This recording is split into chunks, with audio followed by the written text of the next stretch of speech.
Hello, well, it's a great pleasure to have this opportunity to join you today and to talk about some insights from the world of Formula One. And I'd like to thank Martin McDonald for inviting me along to join in the ICE Factor and to share these insights with you over the next 20 minutes or so. It's a privilege to have the chance to do this, and particularly at this point in time with the effects of the global pandemic affecting everyone. And of course, it is the day-to-day topic, isn't it, about the changed environment we all work in. But I really want to start my presentation, perhaps quite unusually, by giving you a takeaway from all the things that I'm just about to talk about. And that is when we are faced with very difficult, potentially existential challenges, the real importance of playing to your strengths, of understanding what your core values and your core capabilities are and playing to those has never been more important. And actually, in a world where it is difficult to meet people face to face, it's actually incredibly easy to meet people, as we're doing now, online, virtually. And in some ways, I would argue that the silver lining to COVID-19 has been that we've increased the rate with which we connect with people across time zones, different parts of the world. No one thinks twice about jumping on a Zoom meeting or a Microsoft Teams meeting and having a discussion, including with people that they've never actually met in the real world. So it's been a time of change and challenge, but it's also been a time of innovation and opportunity. And that really is my takeaway from spending my career in Formula One. Every time we faced a challenge, we've actually found it as an incredible opportunity to rethink our core capabilities, to bring things back to basics, and to develop a value proposition that when we talk to people becomes really quite compelling. In many respects, it causes us to really refresh the reason why we do what we're doing and to reach out to people in new and innovative ways. Now, to help me with my presentation, I'm going to share a few slides. So, or not PowerPoint in my case, I'm an Apple user. So here's a little keynote presentation. And really the starting point is to say that, you know, in Formula One, as technology companies, this is what we create. This is Lewis Hamilton's Mercedes-Benz Formula One car. This is the piece of technology which over 1,000 colleagues work Monday to Friday, 52 weeks of the year, designing, developing, creating, and bringing to market. And of course, funding one of these teams is not the work of a moment. I spent many years in the early stages of my career fundraising, and I worked with Eddie Jordan's Formula One team for 15 years. I was on the management board there, dealing directly with fundraising, raising the necessary sponsorship for us to go racing. And back then we were looking to raise 140, 150 million dollars a year, which ironically is the new budget cap in Formula One, because under the straitened times within which we live in now, and particularly with the economic crisis that's unfolding as a result of COVID-19, everyone is having to tighten their belt. Yes, even Formula One in terms of working to a budget cap. But that doesn't mean that it's not possible for us to do the things we want to do. It simply means we have to be smarter, clever, much more efficient than we've ever been before. And in some ways, that's no bad thing. Now, a little bit of context. To create one of these amazing machines, we have to integrate technologies from automotive, from aerospace, from information technology, and to create that product. But just as the technological landscape is ever changing, and actually the speed of change within Formula One technologically is accelerating, and particularly in this decade where we, for example, will eventually abandon the use of fossil fuels and move to other energy sources to power Formula One cars. So from a technological point of view, the landscape in our industry has always undergone change. But on top of that, the business landscape undergoes change constantly. And the reality is we all have to accept that change is ever present. And therefore, it is really important that we don't regard these challenges as a kind of head in the hands moment where we're never going to get past it. We all will get past the COVID-19 challenge, and every organization has to prepare itself for the future, because the future is going to be filled with opportunity when we come out the far side of this. If you take the business landscape of Formula One, we have 10 competitors. Some of these brands are very familiar, but actually even the competitive landscape has seen profound changes over the years. If you look on the screen here, hopefully you'll all recognize the logo in the center. The Ferrari Formula One team is the only team that's been in our industry since 1950. So they've been with us since the beginning. The McLaren Formula One team, very well-respected team. They've been in Formula One since 1966. Mercedes-Benz has been in Formula One in the 1950s. Of course, they're now the dominant team in our sport. But even now in 2021, we have new names arriving in Formula One. Aston Martin is arriving in Formula One this year. That's the rebranded Jordan team of old. So it's my old team rebranded as Aston Martin following an acquisition of that team last year. And the Renault car company in France has rebranded their whole team as Alpine. And the Alpine sports car brand is going to represent the kind of sporting pedigree of the Renault group. And the reason for showing you this is that our competitive landscape shows that there's constant change, constant evolution, businesses taking over other businesses, opportunities evolving, some former strategies being closed down, new strategies emerging. And so change is not something that we should ever be frightened of. It's just part and parcel of the commercial landscape we all work in. And so COVID-19 as a particularly unusual challenge for all of us is just simply one of the latest of many challenges that we have to deal with. And it's just really important that we gain some perspective on that yes, it's there, it's going to inhibit us, but actually we will be able to get through it. And the other thing is that, of course, COVID it's a global challenge, so it affects all of us. And in the case of Formula One, the global pandemic has played havoc with our capability to deliver a World Championship in 2020. This was the original shape of last year's World Championship, 22 events spread around the world. In the end, we had 17 events in 12 countries. So we had multiple Grand Prix in certain countries. For example, the UK had 2 Grand Prix, Bahrain had 2 Grand Prix. And the point here is that, you know, when the world disrupts, we have to pivot. Formula One could easily have said, well, you know, we're going to have to cancel our World Championship. They didn't cancel the World Championship. I happen to know they sat down very early on and they said, okay, let's not talk about what we can't do. Let's talk about what we can do. Let's focus on the things that are a deliverable. And so Formula One went from being a truly global World Championship to being very much a Eurocentric championship last year. Most of our races in Europe, followed by a visit to the Gulf for the races in Bahrain and Abu Dhabi. And what did we find amongst our customers and the people who fund Formula One effectively? Far from disappointment, they were delighted with the fact that we had found a new and innovative way to still deliver the World Championship in the middle of the global pandemic. So out of adversity came opportunity, and came an opportunity for Formula One to really play to its operational strengths in terms of pivoting the business to meet the COVID challenge head on. And, you know, this completely saved the day for our industry, because it meant that although revenue was badly affected by Formula One's inability to have spectators at races, we were able to keep the revenue streams from things like television coverage and sponsorship. We were able to keep those revenue streams intact because, as I say, we focused on the things that we could do rather than the things that we couldn't, and we pivoted our offering to reflect that. If you came with me to a Formula One team, this is what you would find in our factories. You would find hundreds of people designing and manufacturing and producing thousands of technology components, which are integrated into creating the final car, which we then take to the racetracks of the world. A Formula One car is just a great big technology project. So the Formula One fans, they see an amazing racing car.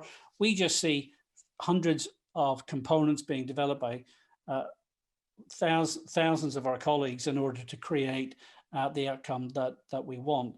And that's the real truth of our business. And this brings me back to my very first point about the fact that when we actually look at what we do as a business, People think we go car racing. Some people think we sell sponsorship. Some people will think we're involved in a very glamorous sports marketing activity. Actually, the reality is when we look at the raw truth, if you work in Formula One, you're working in a technology business.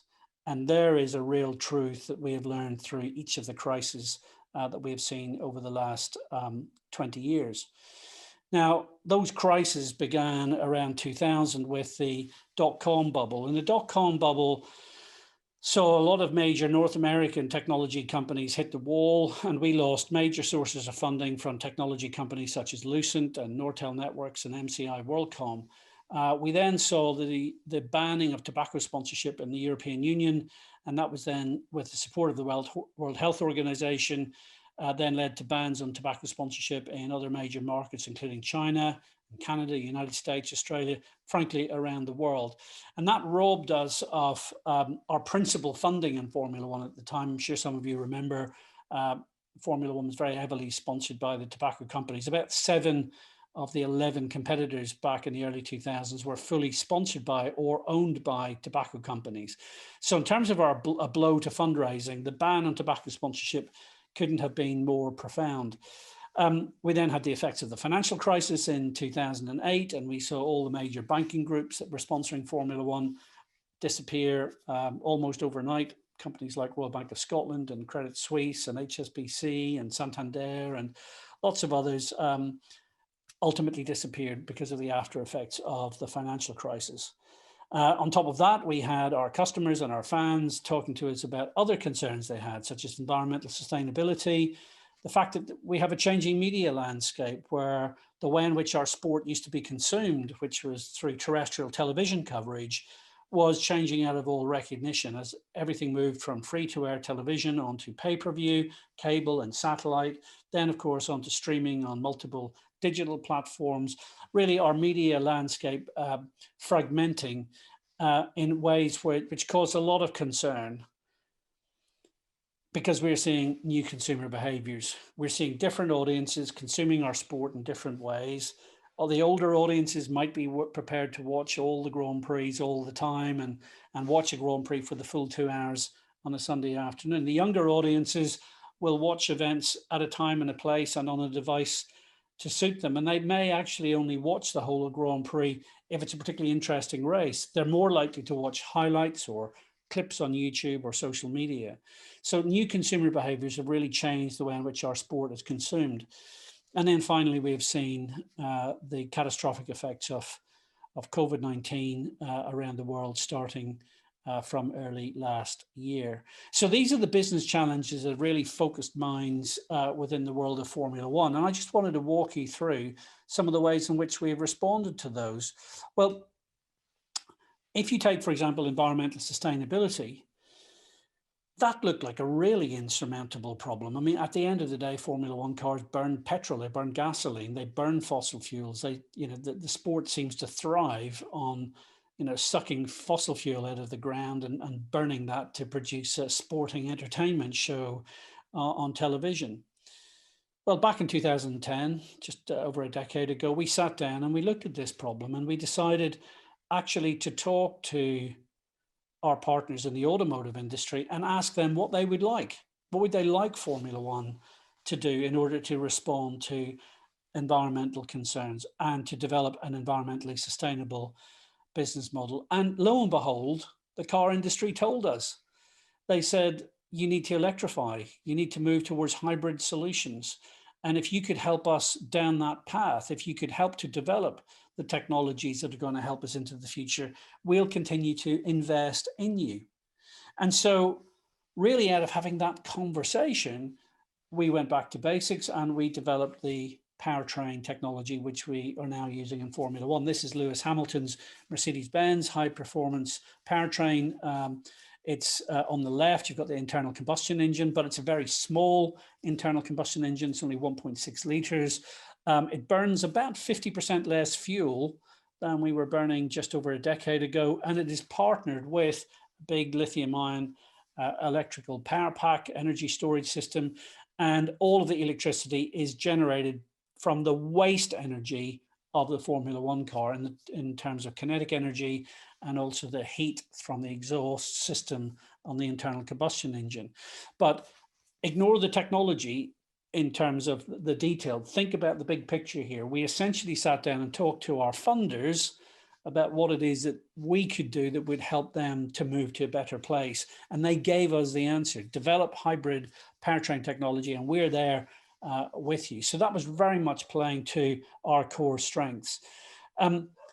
Taking that a little step further, then we sat down in 2019 with all of our partners, including our sponsors and other sources of funding, and it was agreed that Formula One should now go a step further and set about eliminating emissions in Formula One by 2030, actually having a carbon neutral Formula One World Championship. And this is a slide which just shows you the current emissions. You've got in the center a very big number, 256,000 tons of CO2 that we're emitting as a Formula One World Championship into the atmosphere. And the objective over the next 9 years now is to completely eliminate that. 45% of it comes from the logistics of moving the World Championship around the world.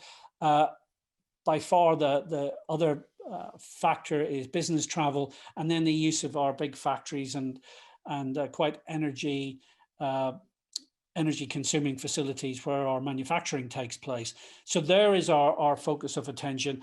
And then in terms of the public optics, the Formula One cars themselves, we will not be powering those by fossil fuels by 2030. We're going to move to alternative sources of energy, very likely to be involving synthetic fuels developed by extracting carbon from the atmosphere, actually pulling carbon out of the atmosphere and the environment, a combination of that and hydrogen-based technologies for the future. But again, what this slide shows you is our ambition. And by sharing our ambition with our partners and agreeing that with our partners buy into that. And so we have turned, in many respects, the environmental sustainability challenge on its head. We don't want to be part of the problem. We want to deliver the solutions, and we want to help our partners to set really ambitious goals. And I think that really plays to a big truth of Formula One about playing to core strengths and saying and having the conversation about how we can drive value for our partners. Now, taking this a step further, teams such as Williams and Red Bull Racing and Mercedes-Benz and Ferrari and McLaren have also had that conversation internally. What is it that we're good at doing? And of course, it turns out that selling tobacco sponsorship, selling advertising to banking companies isn't our core value proposition. Our core capability was staring us in the face all the time, and that is that we create amazing technology solutions. Now, we happen to create an amazing technology solution called a Formula One car, but in the case of the Williams Formula One team, they can create amazing technology solutions for Airbus in terms of high altitude satellite drones, in terms of the electrification of bicycles for urban transport, in terms of working with automotive partners to create electric powertrain technology for the electrification of vehicles, and even working with supermarkets to create super efficient fridges and freezers to reduce energy consumption in supermarkets across Europe. This is just 4 of, I think, 14 different technology lines that Williams are selling into industry. And that's just one Formula One team. I could take you into other teams like Mercedes-Benz, like Ferrari, like Red Bull Racing, and I could show you the technology solutions that they're driving to their partners. And again, this has been made possible by having the conversation and saying to organizations, what is it that we could do for you that is going to unlock, more funding so that we can collaborate, so that we can work together? And that the honesty of those conversations is pretty basic stuff, but it's enlightening when you ask people, what would make a difference for you? What could we do that's going to open opportunities for us to collaborate? Most of the time, people actually want to share what their current issues are and challenges, and then to join with you in creating a journey that's to mutual benefit. COVID-19, of course, produced a profound challenge to Formula One because we couldn't have the real Grand Prix. We couldn't have Grand Prix racing in Australia and Bahrain and China and Vietnam and the other countries that we're planning to visit in March, April and May of last year. So instead of that, Formula One decided, okay, we will pause the work that we're doing in Formula One car racing, and we'll pivot our business to creating healthcare technologies. And so we began the process of creating Project Pit Lane, where all the Formula One teams collaborated in pivoting their design and manufacturing capability to create the face masks and the breathing aids for use in hospitals across Europe and indeed around the world, and actually provided these designs on an open sourced basis so that people could download the designs and manufacture locally anywhere in the world. And so we ended up with, for example, Mercedes-Benz Formula One team producing this CPAP breathing aid for COVID patients in hospitals. And this was developed in weeks. About 100 hours of Formula One engineering went in to creating the first of these products in record time. And the point here again is that what we're doing is we're talking to people about where the need lies, and then we're looking to play to our strengths to provide the solution.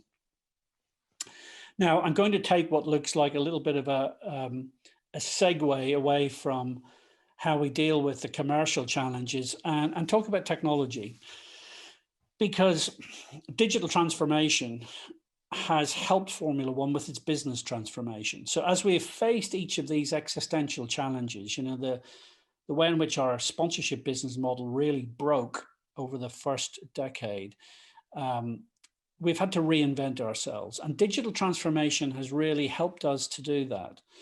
And to give you a little bit of an insight as to how we use this fully connected world in which we operate today, just look at this screen, which shows you when a Formula One car is on the track, the data from that car, the flow of data from that car is going to the leadership team on the pit wall. So the car has got about 300 sensors on board. All those sensors are monitoring all of the different systems on the car, anything that has a temperature or a pressure, anything that's rotating or moving. It's also monitoring the performance of the driver, relaying all of that information to the leadership team, also to the data analysts who are trackside. So they're analyzing all that real-time data from the car. That information is then being relayed back to our headquarters. And actually, it's in our headquarters that our strategy teams are running the race. So race strategy is not run locally at the racetrack, it's run remotely from back at place, where we have our senior engineers and race strategists monitoring all the data and video and audio real time. And it's ultimately they who make the key decisions and relay that back to the pit wall so that the team at the racetrack can then tell the driver what he or she needs to do in terms of optimal race performance or risk mitigation. So that's the flow of data real time. Now, where does this have some relevance? Well, this has relevance because we've been immersed in the digital transformation story for the last 30 years. But I would really argue that where it has come into its own more than ever has been during the period of COVID-19. Because, for example, if you take a Formula One steering wheel is a fully connected device. The driver in the cockpit has got all these applications and functionality in front of them. I often say a Formula One steering wheel today is more like a big app on your phone. It's just an application. It enables you to do lots of really cool things. It enables the driver to fix problems real time. It enables them to communicate with the team. It enables them to reset systems on the car, to manage problems, and also to create opportunities. Even as the weather conditions change, they can effectively tune the performance of the car real time during the race. So it may come as no surprise for you to learn that Formula One drivers today are actually generally all computer gamers. So if you take this guy, Max Verstappen, he drives for Red Bull Racing, and he famously came into Formula One at the age of 17 before he even had a driving license. And when Red Bull Racing promoted him to the senior drive in their team a year later, he won his very first Grand Prix, the Spanish Grand Prix, much to the surprise of many people. But of course, Max was very quick to point out that actually he's well used to all of this technology, because not only has he been racing go-karts since the age of 4, he's also an avid computer gamer. So to him, using all this technology to get optimal performance outcomes was second nature. And this really leads me on to what happened during COVID-19, because unable to have real racing, we pivoted online to having virtual racing, to having an esports series.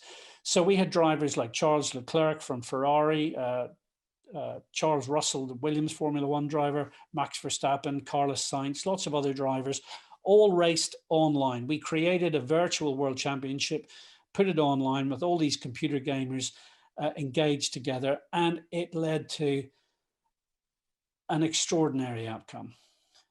If I was to tell you that in the spring of 2020, we had over 270,000 computer gamers actively participating in Formula One's esports offerings online, and they were being watched by 30 million gamers, 30 million young gamers, mainly young gamers, watching online and really enjoying virtual Formula One in the midst of the global pandemic. And this to me is an incredibly powerful story because it shows the ability of all of us as organizations to use digital landscape to connect with our customers, with our audiences, with our funding partners in truly innovative and creative ways. And that actually is a magic outcome from COVID-19 because the technology is all there. It's just required what has happened in the last 10 years to really, last year, to force us to adapt to using these technologies in new and innovative ways. And I've done some amazing events in the last year where I've had clients in one part of the world. I've had a Formula One world champion in another country. I've been moderating an event in another country, and we've all joined online and had the most extraordinary experience talking and conversing together. And now with this esports series, we've seen that we can merge the real world and the virtual world to create business opportunities and real value for the partners that we work with.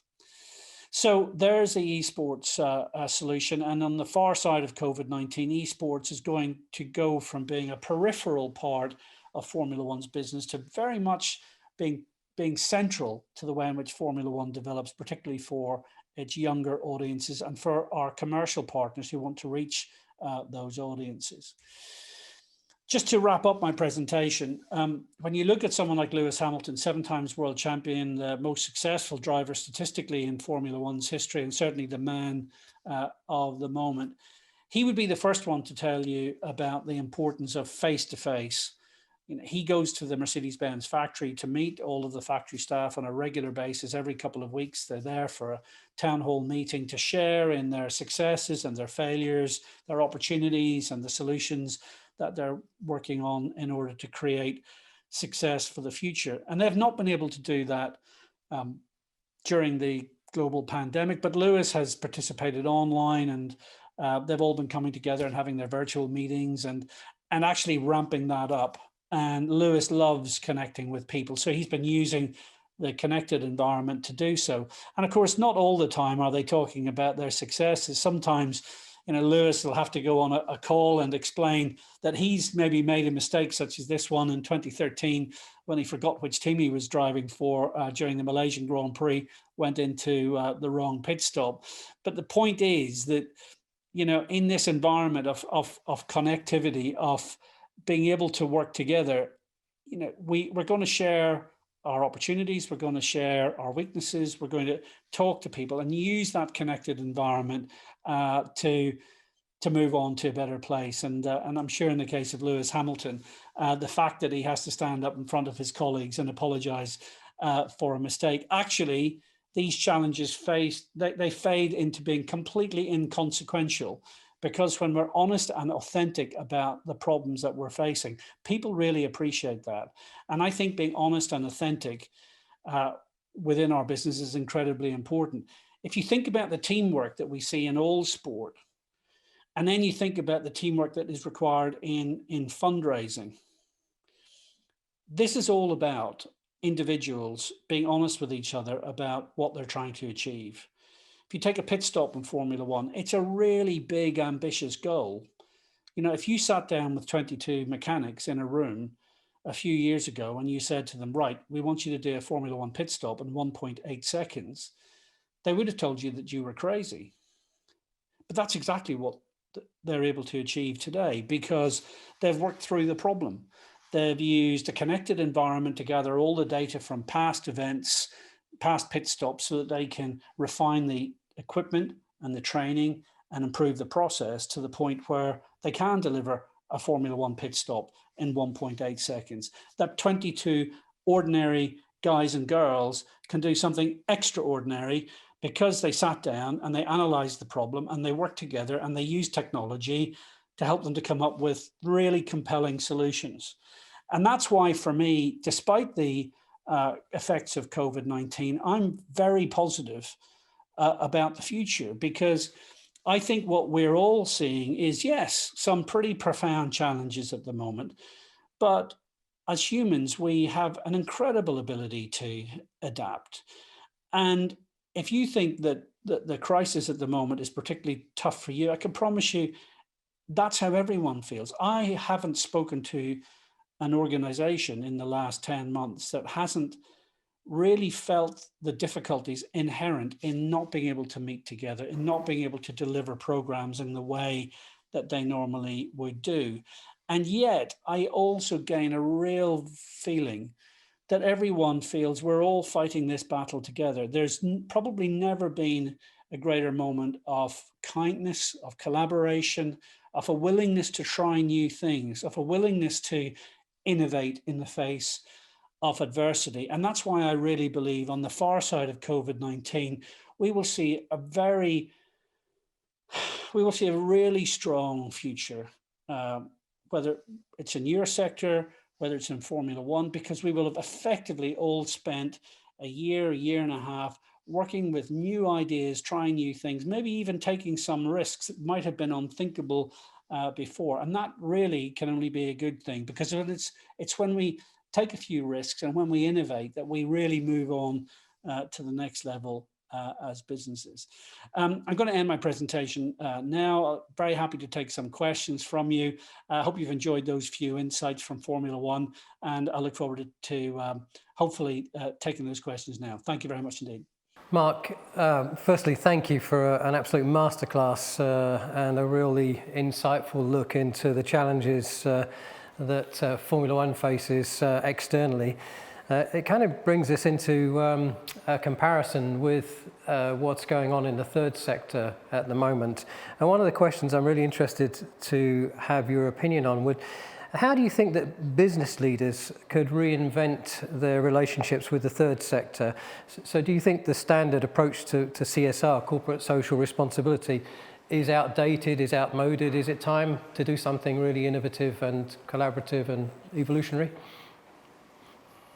Well, Martin, as I said towards the end of my presentation, and kind of a thread the whole way through the presentation, I think we are seeing such profound change at this moment in time. It's causing everyone to rethink how they do things. Now, as you and I have known each other for many, many years, and as you know, I speak at corporate events most weeks, and I talk typically to very large multinational companies, sometimes regional businesses in Europe or Asia, but generally speaking, I speak at large conferences for multinationals, and the audience is usually either their senior leadership teams or their customers or key suppliers. And I am overwhelmingly of the opinion that companies want to look at a kinder future. They want to see how they can actually contribute to society in a much more positive way. Only earlier on today, I was speaking to a pharmaceutical company, one of the major pharmaceutical companies in the world.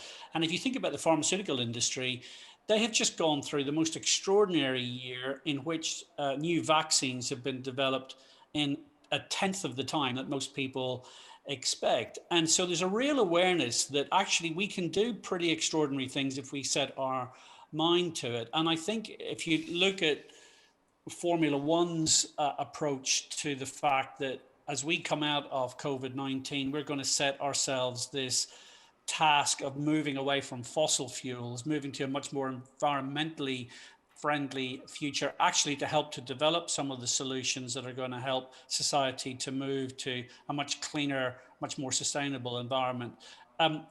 This very much echoes the fact that I think everyone is looking for an opportunity to to contribute more positively to society. And this is why I say, in the midst of this pandemic, while it is difficult to have face-to-face meetings with people, we need to use the connected environment to reach out to business leaders and talk to them about the kind of future that they themselves as individuals want to help to create, and also how their organizations can do that. Now, of course, we all know there's going to be a substantial economic impact of COVID-19, but I think overwhelmingly employees and companies, large and small, and society as a whole, is looking for a kinder future on the far side of COVID-19. First of all, we don't want a repeat of the global pandemic. Secondly, we also want to look at the other challenges that are going to affect our societies around the world. I don't think the world has ever felt like a smaller place than it has in the last 12 months. We've been talking about the global village for 50 years. I mean, really, it has felt like a village, hasn't it? And we're all in this together. And I think that's really going to drive a much bigger focus on corporate social responsibility and the way in which companies can work with the sector to drive initiatives that are going to have a truly beneficial impact on society and communities. Thank you for that, Mark. I won't ask you the loaded question, which is, do you think that sim racing will ever replace physical racing? Because I think we could be here for the rest of the day. But what I would like to do is to actually look at the other side of that coin that we've just been talking about, which is, how do you think that NGO leaders, we've got NGO leaders watching the conference today, and they'll be watching the content afterwards as well. What do you think that they could be doing right now from the current situation to innovate their value proposition and to make themselves more appropriate to this new kindness, if you like, this new openness of corporate to actually want to be seen to be really doing something rather than greenwashing, for example? Yeah, no, and I think that's extremely important. I think being authentic is key. You know, today of all days, with the new president arriving in the United States, you know, the leadership and the benefits of great leadership and the ability of leaders to bring about positive change is something that everyone's talking about. And I think for NGO leaders, what I would say is that, again, looking back into my presentation, first of all, yes, we can't meet face to face, and NGO leaders need to think about the ways in which we can use this connected world that has really accelerated dramatically over the 12 months. I mean, again, Martin, you and I used to meet at all kinds of meetings and conferences and events, and here we are with me today in Australia and you in Gozo, and you know, we're able to conduct this fantastic event. And I think for NGO leaders, the question needs to be, how can we think differently? How can we mix things up, question established ways of doing things? Because I think all rules are suspended at the moment. All the certainties of the past really disappeared starting in March 2020. And there's never been a better time to innovate. So if you're running an NGO and you have objectives that you want to meet, the question is, the rule book's been torn up. So let's really think radically and think differently and use a connected environment to reach out and talk to people about what it is that we're all trying to achieve. And that's why I said during my presentation, in Formula One's case, what we have found is each time we have faced a potentially existential crisis, we have reached out and talked to the very people who we want to generate funding from. And lo and behold, they've been very happy to share with us their honest opinions, their answers. They're happy to have that conversation. So I'm, you know, maybe overly optimistic, but I have really a strong sense, and I think particularly because I speak to companies every week, I have a strong sense of the fact that people want to use what has happened as a catalyst for change. I don't think anyone wants to go back to the way things were pre-2020, mainly because that's just not going to be possible. There is going to be a new reality in the world in terms of how people interact with each other, the degree to which people are prepared to travel, for example. I think there's going to be lots of quite profound impacts of COVID-19 as we move forward. So for the leadership of NGOs, I would say the key thing is we've got to really think differently. This has never been a better opportunity to try new things, to experiment, to maybe go outside our comfort zone in how we deal with the people that we want to reach, and just use this, because let's face it, what's the worst that can happen? People can turn around and say to you, well, actually that's not quite going to work. But I don't blame you for trying it, because under the COVID-19 global pandemic, we know everyone's got to try new ways to conduct business and to generate support. And so from my perspective, this is a great moment for innovation. It's one of the reasons I was very happy to speak at the Ice Factor event this morning. Mark, that's very, very kind of you, and it's been a pleasure to have you with us. Thank you. I'll leave you to go back to your 32 degrees and enjoy the rest of your day down there in Adelaide. Thank you very, very much. It's been a pleasure. Thanks so much, Mark, and good luck to everyone.